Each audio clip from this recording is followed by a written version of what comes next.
সবাইকে শুভ বিজয়ার অনেক অনেক শুভেচ্ছা। সবাই কেমন আছো? অনেক দিন পর আবার ফিরে এলাম আমার ছোট্ট ব্লগ নিয়ে।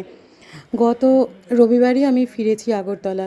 তার আগে ওয়েস্ট বেঙ্গলে ছিলাম প্রায় 2 মাস। প্রচুর কাজের প্রেশার ছিল, তাই একদমই ব্লগ করার টাইম পাইনি। ফিরে এসে এই রবিবার আমরা বেরোলাম একটু কাছাকাছি বেরু করতে।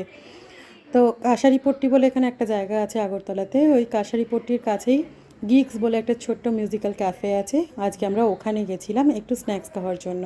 যদিও পৌঁছতে আমাদের অনেকটা রাত্রি হয়ে গেছিলো, তো বসার পরে ওখানে আমরা অর্ডার করলাম বারবিকিউ চিকেন উইংস আর ফিশ অ্যান্ড চিপস ছিল।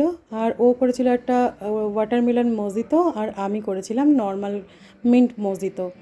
এই খেলাম, খাওয়া শেষ করলাম, অনেক গল্প করলাম, অনেক রকম কথা শেয়ার করলাম, কাজের, ফ্যামিলির এইসব শেয়ার করার পরে যখন দেখলাম আরও একটু টাইম রয়ে গেছে, একটা কোল্ড কফি অর্ডার করলাম।